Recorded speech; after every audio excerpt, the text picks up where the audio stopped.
And we're live. It is Wednesday, the 23rd day of July. It is the year of our Lord 2025. And in honor of Alicia Wanless, I would like to point out that on this day in 1900, pressed by expanding immigration, the nation of Canada closed its doors to paupers and criminals, which is why my family stayed in the United States. 3 years later, the Ford Motor Company sold its first car. It is the birthday of Monica Lewinsky, to whom we should all wish a happy birthday. Happy birthday, Monica. It is 8:01 a.m. Eastern Standard Time. And critically, when the history of, at some time in some future show, in the year of our Lord 3025, the host will say, it is the day that Canada banned paupers and criminals. It is the Ford Motor Company sold its first car.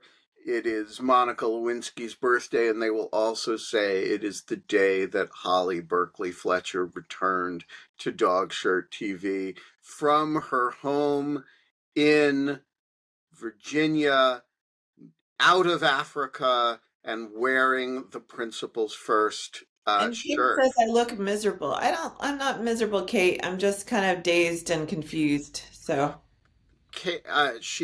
It was miserable. harsh. miserable. Who said Oh, she looks miserable? I'm just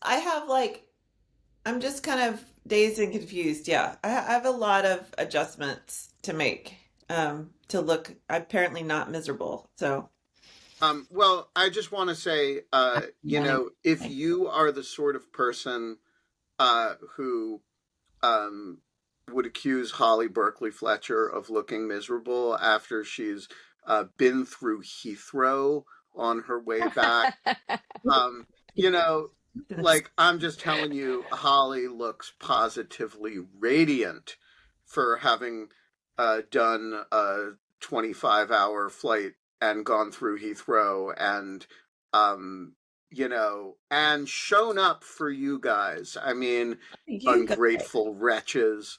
Um I have various, by the way, I hope you give me time to rant because I have various beefs. So okay, we're gonna do that. We're gonna do that, but we got to get through the intro first. I need a The fact intro. check. I want to know where you're getting this information about Canada. Oh, did you know, Alicia, that Wikipedia has a um a page for every day of the year where it says notable things that have happened? I did Um, not know this. yeah, and if you look it up, you will see that on line N, it has a special notation for the 1900 um uh if you look up today, for 1900 Canada, pressed by immigration, bans paupers and criminals. And I just want to say that as far as I know, Canada did not in 1900 invoke the Alien Enemies Act or whatever version of it may have, and round up random people and send them to El Salvador. And so, who are we to criticize Canada for its anti-pauper stance 125 years ago? All of which is a long-winded and somewhat roundabout way of saying that we are not allowed to have fun anymore. But the sun is shining. It's not too hot in Washington.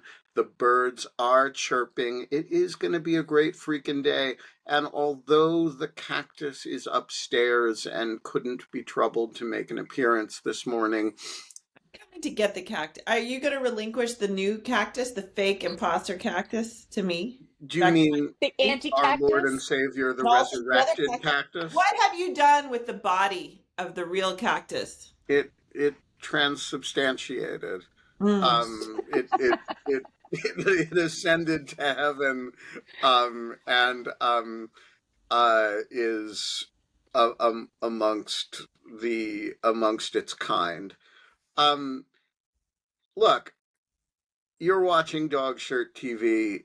It is a freaking revolution in morning television. And one of the revolutionary features is that Holly joins the show fresh off, she came right from Dulles, from the big terminal where she did not have global entry. And so she stood in line for four and a half No, okay. hours.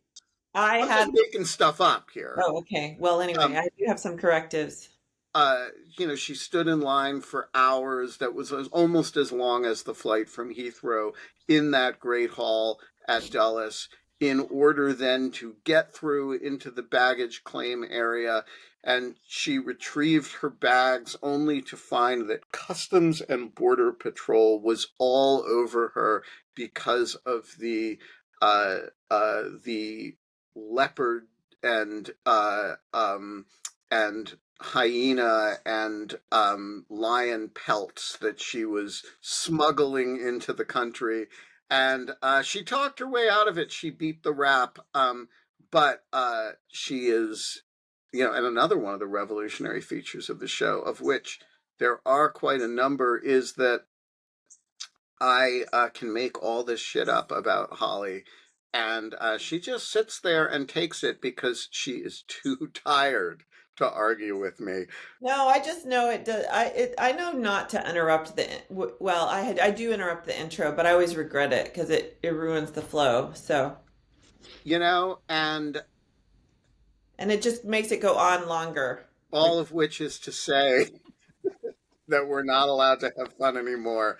But we are allowed to have Holly back, and we're also allowed to have Alicia here because she feels guilty because her guest canceled on us, and She's so easily guilty. yeah, Talking about guilt? she's easily guilted. Non-evangelical, who you weren't raised in evangelicalism, I don't believe, Alicia, and yet you feel so guilty all the time. It's really miraculous. How is that possible? One, I didn't feel guilty. I just felt that because I had a No, guest today and the time had even changed, I felt that I should have to show up because there was no guest planned because ours needed to be rescheduled, which was in Mexico, by the way, people. And then the second thing is, I don't know, I grew up in a strong Protestant. I wouldn't okay. say strong. My parents sent me to church with my grandparents. I mean, it was lax. But you have some religious upbringing, and you're obviously a very conscientious person. Whether that's wherever that comes from, we're not clear. But yeah, you're very easily made to I think feel it's called an obligated. anxiety disorder, but Well, yeah, but also where does that come from too? So anyway, we won't my go into head. your psychology anymore. If you want to, Alicia, free therapy here for those who want it. But yes, you're very. My impression of Alicia is she is a person of great responsibility and conscience, and just a very good person. This woman right here. That's my impression. Interesting. All I'm right, I'm gonna roll with that, sure. I Yeah, gotta break up this I earnest like Ben. praise thing, because if there's one thing the internet doesn't like, it's earnest, unironic, serious, like praise directed at a woman. I mean, we Right. gotta, Another woman. They want us. yeah, by another woman. We gotta cut that short. Um, so, Especially Gilead. yeah, well, we just gotta, give the internet what it wants. Stop praising Alicia. Uh, all right, I have an important announcement. Um, the idea of the book club is a big hit, and lots of people seem excited about it. I'm, And what's that? I said I'm excited. Yeah. And we have two people on this show right now who have books that are slash either coming out or have just come out. And so I hereby designate, in order that their books have come out, Alicia as number two in the. We're going to kick off the schedule with Carol's book pairing from yesterday. And then we're going to do Alicia's book and its fiction pair, which she will talk about in a moment. And then we're going to do Holly's book and her pairing, which she will talk about in a second moment. So we have our first three book pairings chosen. We're going to separate them by a month each so that people have time to read not one but two books, or at least skim the chapter headlines, or so that they can pretend to have read them. Um, and um, and and so we now have the first quarter scheduled for this project. Alicia, what is our obviously the No, I nonfiction? don't do anything without due dates. Yeah, no, no. I'm going to schedule it in the next couple days. So Okay, I we're gotta gonna have have this goals. done. But Alicia, what tell us about your book pairing? Obviously, the book, uh, the nonfiction book is the information animal. What is the fiction So book? self-serving. No, no, it's not self-serving because I did it. You are merely cooperating with my service to you.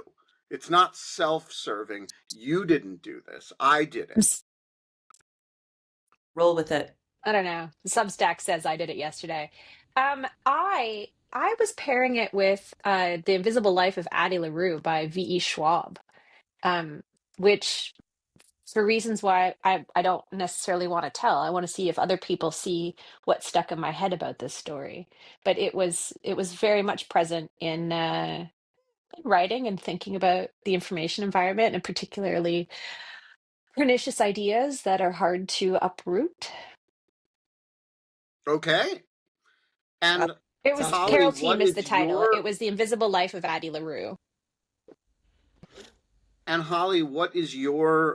book pairing? well. By the way, we First of have to all, have like to go with the pairings. We have to have like we a should have a wine celebration pairing. wine. Yeah, we need a wine pairing Yeah, and it for must each. be South African and maybe some Mexican avocados. I don't know. We Maybe can't some do that at 8 Lesothian a.m.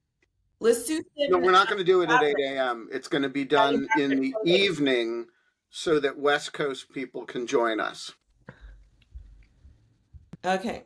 Um, so first of all, I came home to a large, heavy box, and I opened the box, and look what was in the box. This is not an advanced reader copy. This is a hardback, beautiful, like covered copy of the actual book. And I do hope they fixed the multiple typos that people found in the advanced reader copy, but I'm not confident that they're all fixed. So that's not my fault. That is a publisher is supposed to do that, just so you know.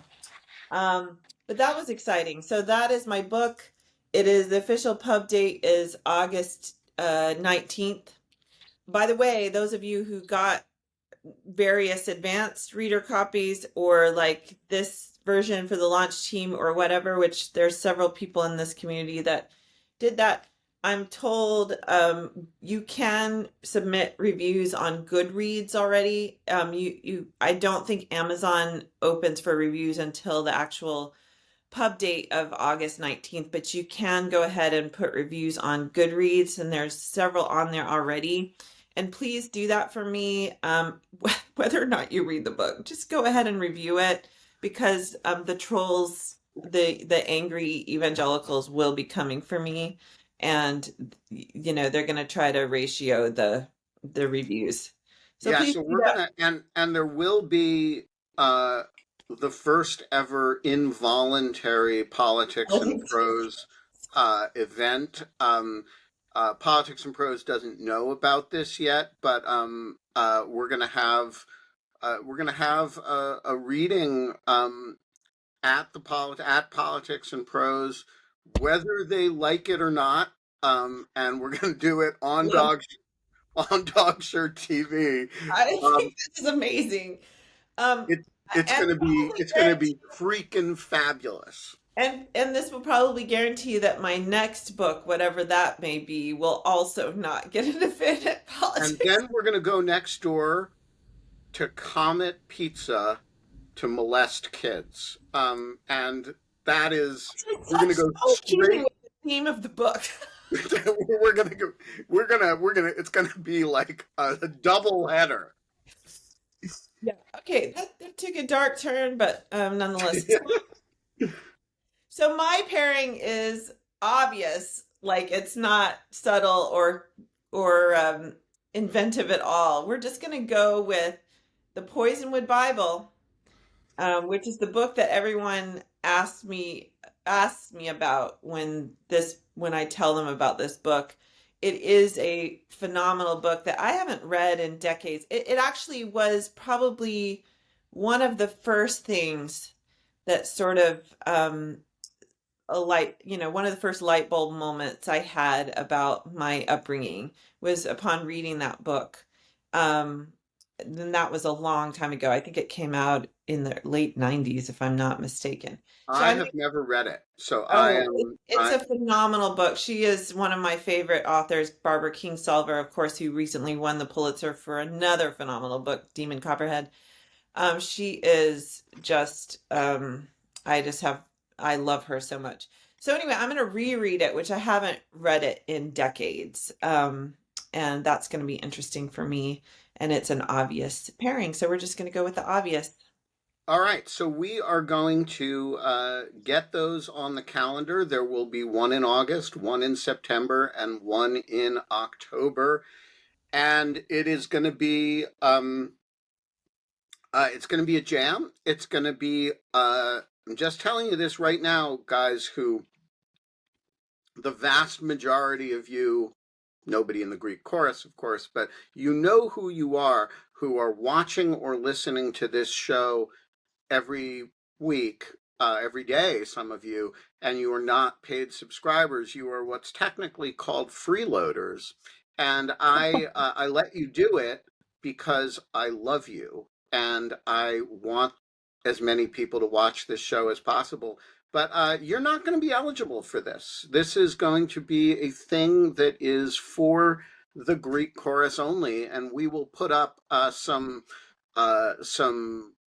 excerpts. We will, but these discussions are going to be not private, but limited in audience only to the elect. And as John Calvin would say, uh, the only difference between me and a Calvinist is that I believe in free and fair elections that anybody can become a paid subscriber to Dogshirt TV, whereas Calvin really believed that it was up to God who was the elect, and which is to say, not free and fair elections. And so, become one of the elect, join the cactus cult, and you will be able to participate in these three. That's, by the way, totally bullshit Calvinism right there. And So yeah, well, so uh, join the Cactus Cult and become one of the elect and join us for these three great book discussions. And then I think the theme of the series, I've been thinking about this over the last 24 hours, is that we're going to focus on new books. That actually the Alicia Holly model is a really good one where I have a lot of friends who write a lot of books, and having them on with a fiction pairing of their choice to uh, talk about the uh, to situate and talk about their books is a really good way to do this. We are also, of course, going to follow the Carol T model from yesterday of taking audience suggestions very seriously. So, we're going to try a lot of things with this, but it will be once a month. It will not be at the regular time because I do want West Coasters to be able to participate, and it is going to be for paid subscribers only. That is the story, and the next project is mine, which is to get all of this scheduled in a way that we can announce and put up on Dog Shirt TV, Dog Shirt Daily, and make happen. So I will be doing that over the next couple days, and that's the update. All right, Holly, you said you have rants. Yeah, I just have a few rants. First of all, Rant number one. rant number one, briefly, I don't think Benjamin Wittes. So Benjamin Wittes, I credit for finally becoming a paid subscriber to my Substack. I thought I was a Okay, paid well, anyway, subscriber we're before. past that. We're over it. You corrected it. It is done. I have confirmed that you are a paid subscriber. However, I don't think you read many of my travel logs while I was gone, and they're very Oh, good. she's like you, man. So paid subscribe. By the way, paid subscribers. I wrote not every day, but almost every day of this trip, which was epic. And the travel logs were. I think it was an epic travel log. The final one is free, and it has a little digest of select little quotes from each entry. But I was quite proud of it, and there were various points along the way in the trip where Ben asked me questions about the trip that had already been answered in the travel log. So I take that to mean that he didn't read the travel log, which is fine. He's very busy and important, but it's just that's a mini rant, and I do read I at least skim the Dog Shirt Daily every May day. I So respond to this scurrilous you may, attack on my character? yes, you may. First of all, I am chronically about 3 to 6 weeks behind on my email.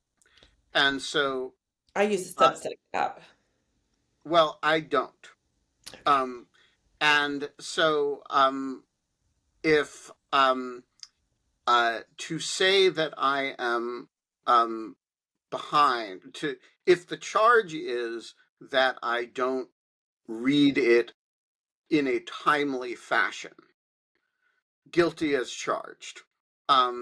I triage my reading very carefully. If the charge is that I don't read it at all, the answer is um, uh, it's more like unfair. I What I do is I catch up on things over time. And for example, you texted me one entry the other day, which reminded me I need to catch up on Zebra Without Stripes, which I haven't done yet. But when I do, I will go back and read a bunch of them. And so I feel a little bit like Sarah Longwell here being accused by JVL of not reading the triad. And what I will respond with, Sarah, is what you mean is I haven't read it yet. And the answer is correct. Okay. All right. Anyway, we're going to put that aside. It's not worth going into. My second rant is American weather. So I have just spent a month in the perfect climate, literally the perfect climate in which I grew up. It is on the equator. It is high altitude. It is, there was one destination where it got uncomfortably warm, but with dry air, like low 90s, completely dry air. That was like one day. The rest of the time I spent in literally a perfect climate.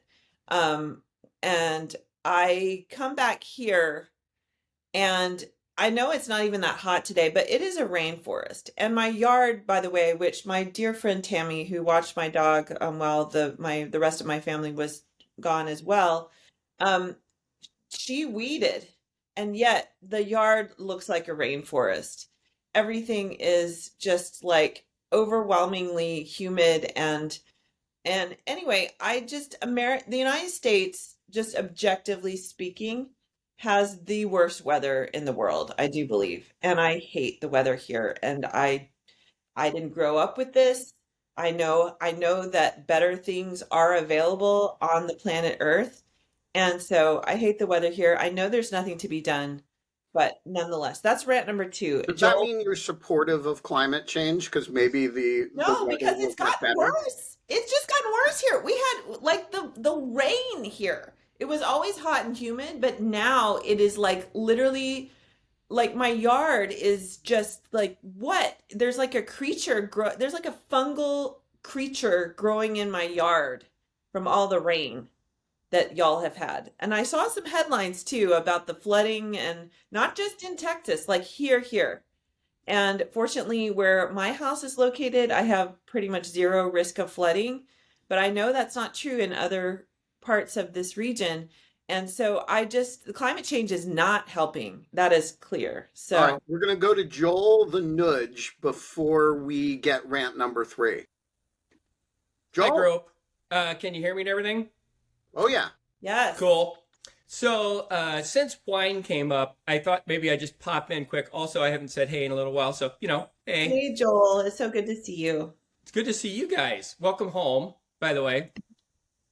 So, in the world of wine, Mr. Wittes, I wanted to share some bad news for you. Mr. Cohn out of California has decided he doesn't want to make any wine anymore. And so, if you want any more of the rock pile that I sent you, you're going to have to give him a call or something. Uh-oh. All right. Yeah. That's very Yeah, it's sad. a sad day. Yeah. It's a sad day in the wine world. So there's this guy that out in California, one of my favorite winemakers, and he tries to make Rhone-style wine in California. So I sent Ben a couple of bottles a while back, and his stuff's It was pretty quite darn good. dandy. Yeah. Yeah. Yeah, so I Well, like that that's guy a very okay. sad bit of news. Mhm. We can add it to Holly's lists of grievances. Also, Right. on that front, on the wine front, little mini rant I'll just tag on is, of course, as you have seen, the latest round. I've lost track of the tariff thing, but I gather that South Africa is still sitting at 30%. And I just saw that one of my recent finds, distributors of sort of boutique South African wines, is a company in California called Cape Ardor. I think that's not what it's called. Anyway, I'll get it for you because my brain is a little fuzzy. I think it's Cape Ardor actually. Anyway, I got an email from them. They were running a special before the tariffs to be applied. So I'm going to order some wine from them. I will confirm the name of the website. It's at the end. I featured them in my last Drink With Me video. So I'm gonna order some wines from them, but it's very disappointing that apparently the tariffs are coming to the point where they are running a pre-tariff special. So bring Well, some wine, folks. as somebody who just finished installing, a huge amount of Canadian hardwood floors, but have yet to make my hardwood floor video, fuck the tariffs, and buy tariffed goods, pay the premium, do whatever you have to do to undermine, and along the way, you will amuse French Canadian wood distributors who think it is hilarious. And I mean, they think it is hilarious that you're buying their products in order to pay the tariffs. And I'm just saying, just do it. Just buy tariffed goods. And when you do it, take a picture of the receipt and show the premium that you're paying.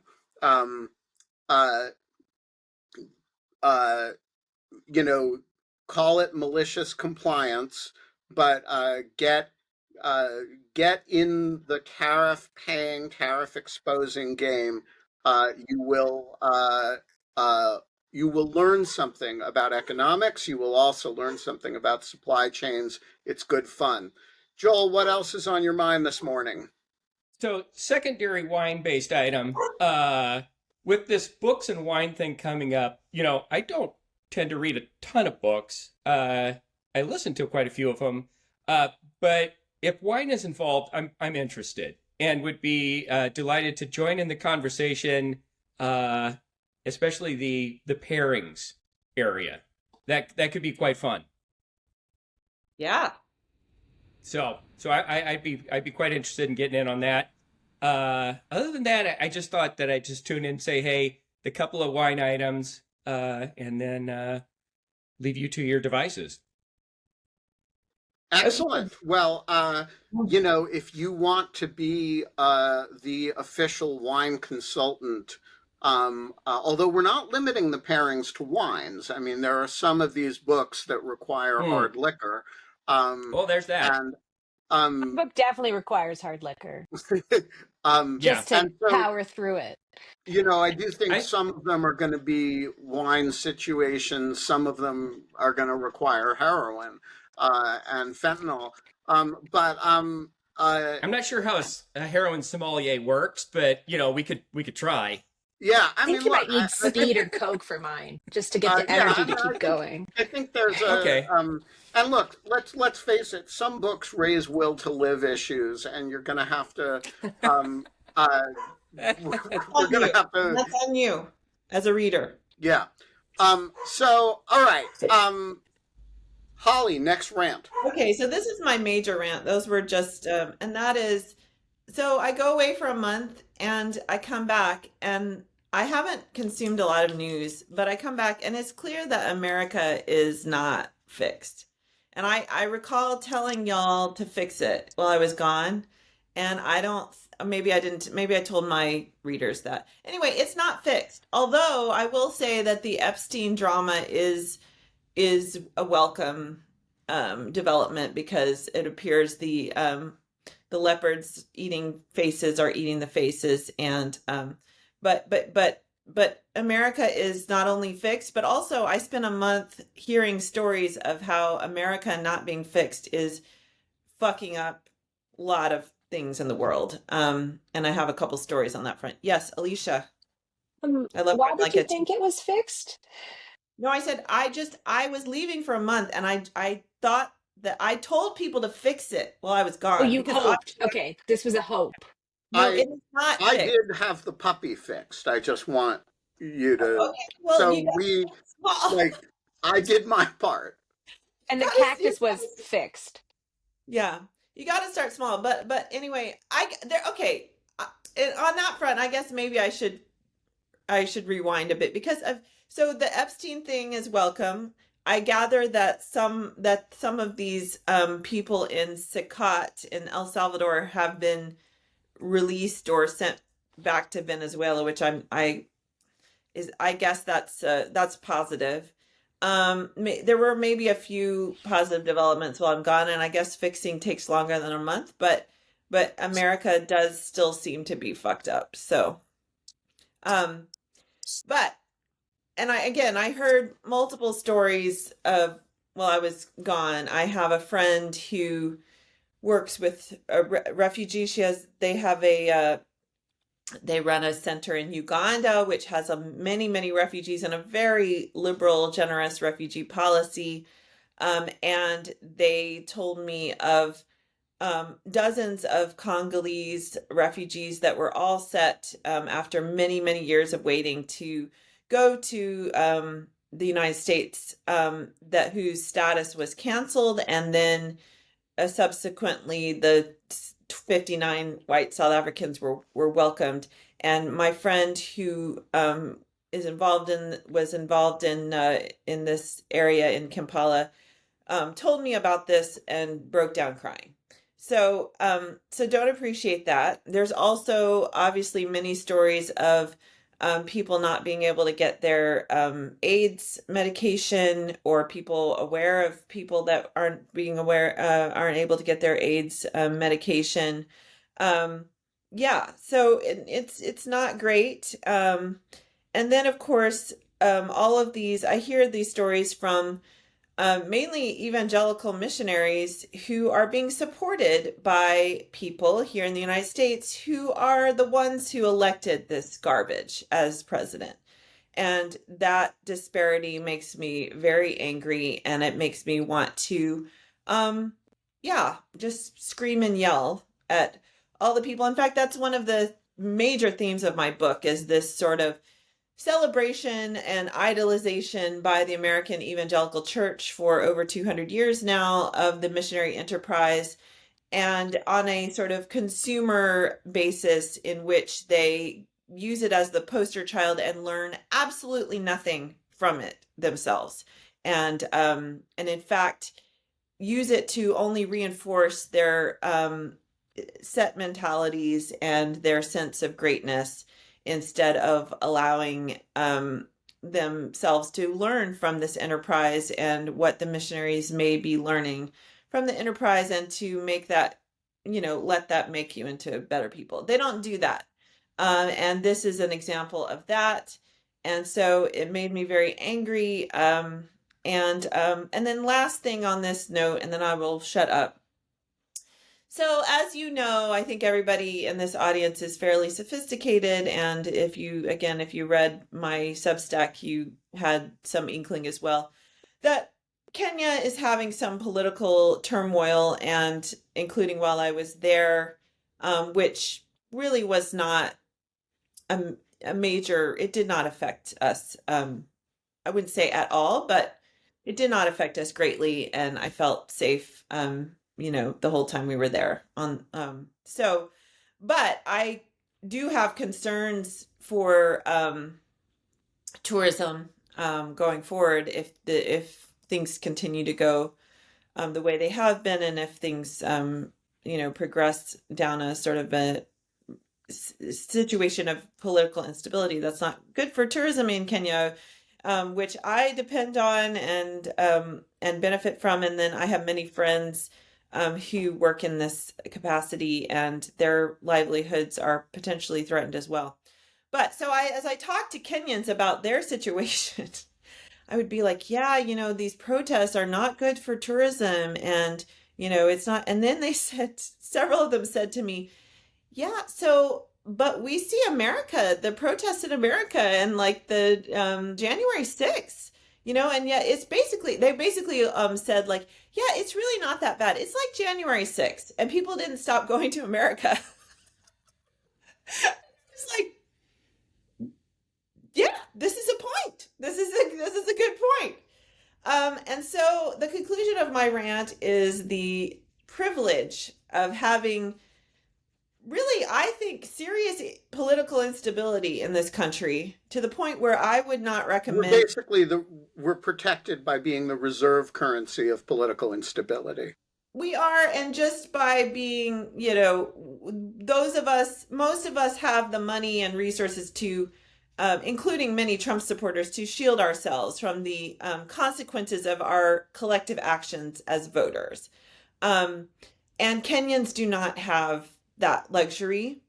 And when one bad headline, like there was, July 7th was a very bad day of protests in Kenya, and that one headline guaranteed caused people to cancel their trips, and people who cannot afford it to lose money, and including my friend whose business this whole trip was to benefit, and I'm hoping to organize future trips for him.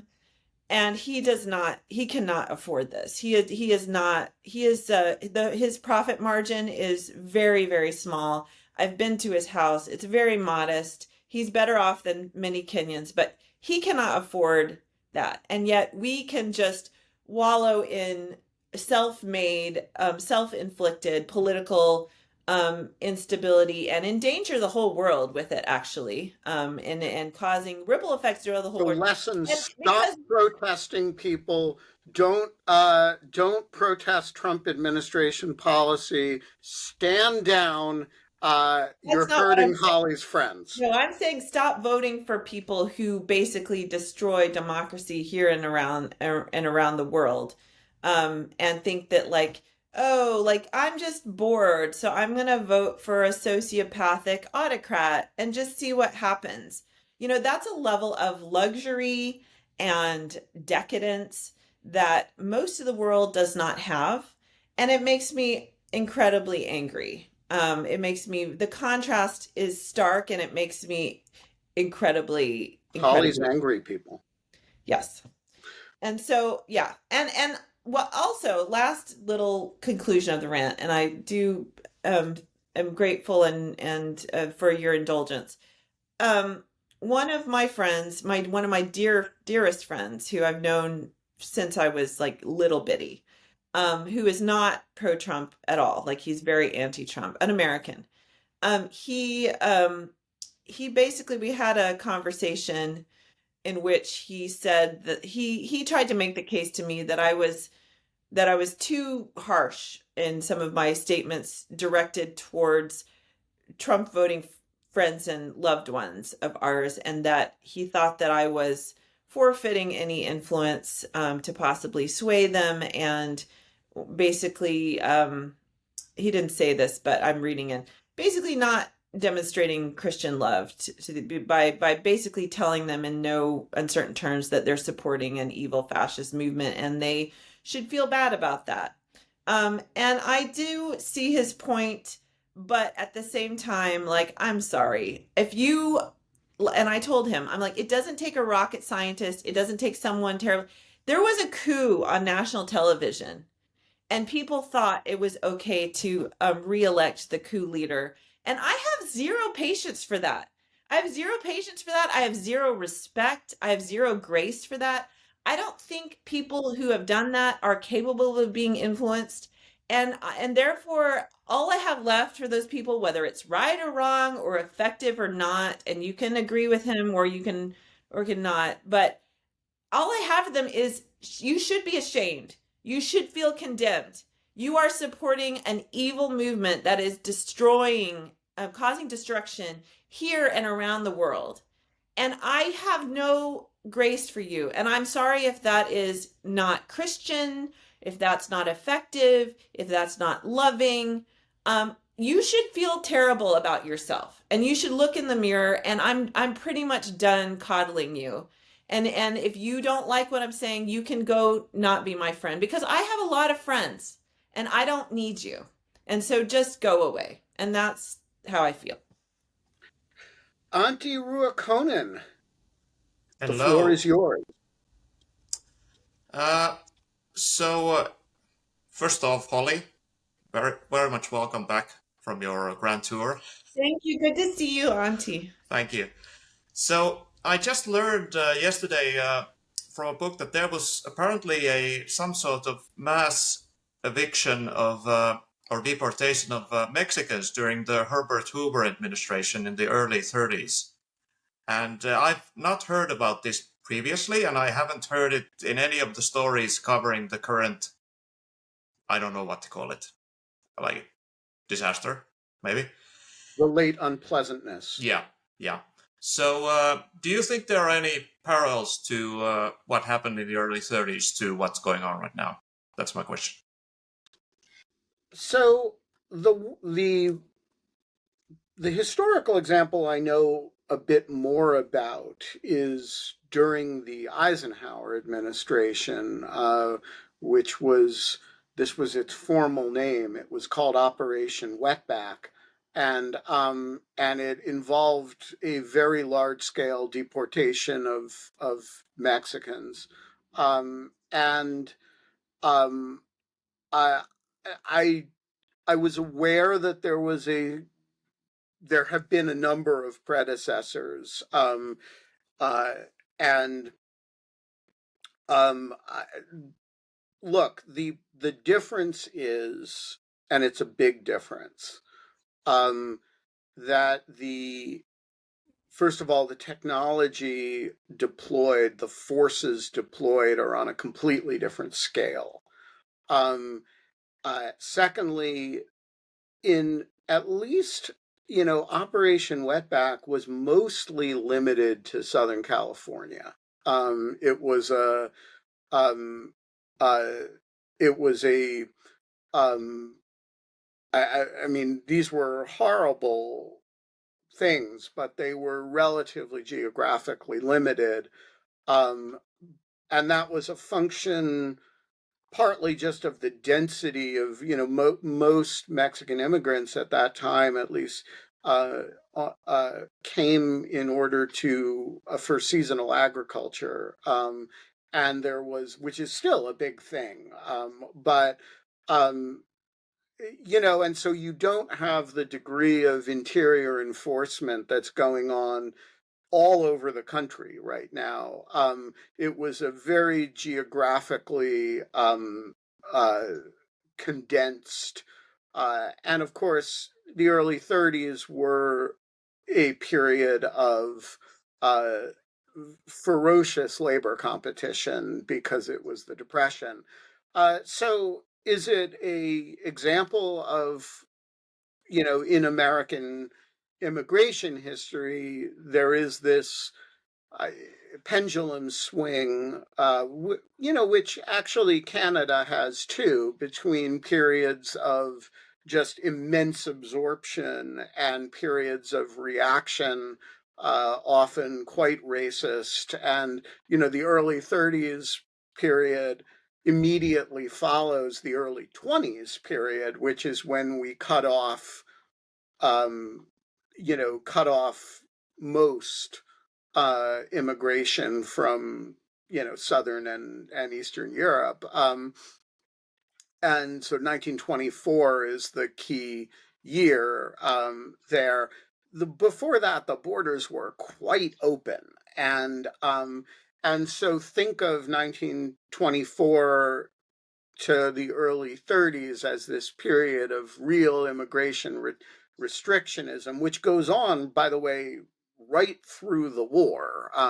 This is why the United States was less of a haven during the Holocaust than it should have been, or you would have expected it to be. Um, and I think the better way to understand the early 30s is in that context. That said, maybe the better way to understand now is in that context, right? We used to have relatively, it wasn't open by pre-1924 standards, but we used to absorb a lot of immigrants. And now Stephen Miller's position is we don't want to absorb immigrants, legal or illegal, except maybe from your part of the world, right? I think if you wanted to immigrate, I don't think Stephen Miller would have a big problem with that. Well, There's a no. I'm sure the Finns are clamoring to get in this place right right, now. because we're not a shithole country or anything, and so there is a real parallel between now and the post 1924 period in general, of which mass deportations was a part, but the other part was just not letting people immigrate at all. And, I heard the other day, and I don't know if this is true, that the total number of Chinese students in the United States right now here legally is down to around 1,000, down from around 200,000 a few years ago. So like the deportations are part of the picture, but the other part of the picture is you know this restrictionism of people coming into the country in the first place, and that's was part of the picture then too. So yeah, as I'm talking to myself about it, I think it is a real precedent for 1924 to 19 39 40 is 41 is really a prototype both on the deportation side and on the uh, entry side for now, with one big exception, which is that, and it's a environment that favors then actually, is that just we didn't have the resources then for nationwide mass expulsions, right? Like you could do it regionally, but and the numbers in the 30s were really high. As you say, it's like 1.5 million people or something. But it's regionally specific. If you were working in a Home Depot, not that there was Home Depot in Chicago, you weren't going to be rounded up. So I don't know. That's my um, that's my answer to this. And look, I think all immigrant societies go through something like this at different times. So, Australia into the 1970s had what was formally called the White Australia policy, which was to accept immigrants from countries whose people were white. And this is why there's a lot of Italians in Australia and, not a lot of Ugandans, right? And the and Canada's immigration history is, pendulum swingy too. Um, uh, all immigrant-based societies go through this. Um, we don't. Is there is in Finland? There's an answer to the question, what is a Finn, right? And there's a language that's and there's some component of civic nationalism that can be entered into the picture, but there's also this ethnic identity Finnish, right, which turns out to mean something. And when you have a society that doesn't have that, it always has this tension between trying to create it, right, defining, you know, what is an American, and is it purely a civic nationalist thing, or is there some component of it that's like, if your great grandparents were, you know, of this ethnicity at this time, then you're part of the real thing. But if not, then you're kind of never. There's always that vacillation. And of course, in countries as large and diverse as the United States and Canada, the answer to that question is really different if you're, in Quebec than if you're in Saskatchewan, right? Or in BC. And it's really different if you're in New York City than if you're in, Oklahoma, right? And people don't like that tension. I basically think is healthy. I don't think the absorptive capacity of countries is not infinite, and it's not unreasonable to have a debate between people who say, you know, we should always err on the side of admitting more people, we should always err on the side of inclusivity, and people who say, wait a minute, my community has a certain character and I value that, right? Which is something close to the ethnic nationalism, but is not the same thing. It really does lend itself over time. There is always a racial dimension to that conversation. And when you have that, one side of that conversation, just as in an ethnic state, one side of that conversation always lends itself to Finland for the Finns, right? True Finns, right? Racism. There's a side in an immigrant society that's like, no more immigrants means no more immigrants who look like me. And I think there's mostly that debate is healthy. How many people can you take? What's the absorptive capacity? How are people affecting the community that I grew up in? I think is a fine conversation to have, and I don't think we should be quick to label people racists. The administration is deeply, deeply racist, and and so you're always in a there are responsible ways to have this conversation, and there are grossly disgusting ways to have this conversation, and we are solidly in the latter category right now. Yeah, I mean, I'm laughing, but it's not really funny at all. Oh, there's nothing funny about No, it, no.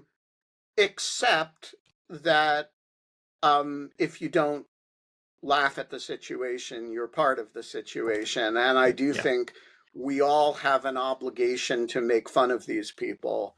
yeah. because the one thing they don't mind if you hate them, they mind if you don't take them seriously. And I think the fundamental obligation is to hit them where it hurts, which is not to take them seriously. And so, yeah, you have to take the situation seriously, but part of taking the situation seriously is mocking it and understanding that, you know, um, when when the president sends a letter to a country that has all caps, you've been treating us unfairly, um, uh, you know, like it sounds like a deranged tweet by a mad person. Um, you can be too earnest about that. And part of what we all should be doing is, you know, making fun of it. Um, and so I struggle with that. Well, Well, like the when, results are serious, though. You can make fun of the people because they're ridiculous. Like Hitler was ridiculous, but you don't make fun of what the results of empowering someone like that are. correct. And look, it's always a dance because you you don't want to you don't want to do things that make light of the impacts. On the other hand, you don't want to take them seriously. Um, Yeah. and you know the so Holly mentions Hitler. There was an American comedian in the uh, early late 30s, early 40s named Spike Jones, who did these. Uh, the famous one was, "Wenn the Führer says we is the master race, then we heil in the Führer's face." And I didn't know the name of the person who did it. Yeah, yeah, yeah. it was, and this was popular comedy I think in the period, and like it sounds really like weird now because we know that the what was happening on the Eastern Front at the time. But I think it is. I will defend the Charlie Chaplin movie Great Dictator, though he would not. Um, I think making fun of evil people who take themselves really seriously is important. Um, and I think it is a important show of lack of fear. One of my problems with some of the immigration protests is that they're predicated on fear, and I I don't I think that gives too much ground in some ways. Yeah. Uh, we are we are basically out of time, but Alicia Wanless has been sitting there with her pondering face on, and so I want to give her the last word. I don't have the last word on this one. I was just chatting to everybody in the chat. Oh, I wasn't looking at that. Devin Nunes's lawyer says it's a good time to rewatch The Producers, and I endorse that. Um, and I think The Producers is, by the way, it is the first post-war um, uh, that I know of comedy about the Nazis. There's like Great Dictator in the 30s, but then, you have the war, you have the Holocaust, you have the destruction of millions and millions of people in Eastern Europe. And 1967, 68, Mel Brooks puts out uh, The Producers. And if you put yourself in the mind of a 1968 person, it is only like 25 years after the Holocaust.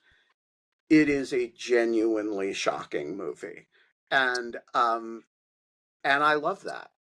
Yes, And Alicia, last just the word. very mention of springtime in any sentence, in any place, with no other connotation, will trigger that song in my head. It is springtime for Hitler and Germany, and And yeah, oh, I'm and working it's a good making fun piece for Friday on my Substack. I try to all do right. a satire every Friday. I try to do something funny, sometimes more funny than others. And Friday, I think it'll be good. So watch for that. We are gonna leave it there, folks. I have a promise for you. Uh, the pettiest thing that the administration has done um, is now the subject of a news article, and we are going to be discussing it on the show. It's going to be important. I've booked the guest. We haven't figured out a date yet, but we're gonna discuss it. The pettiest. That is The quite a statement. single That's what I was pettiest thinking. thing that the Wow. administration has done, and it's quite a distinction, and we're gonna have a show on it, folks. That may be tomorrow. It may not be tomorrow. I don't know who the host is going to be. I don't know who the guest is going to be, but you'll be there. I'll be there. It's going to be a blast. See you guys later.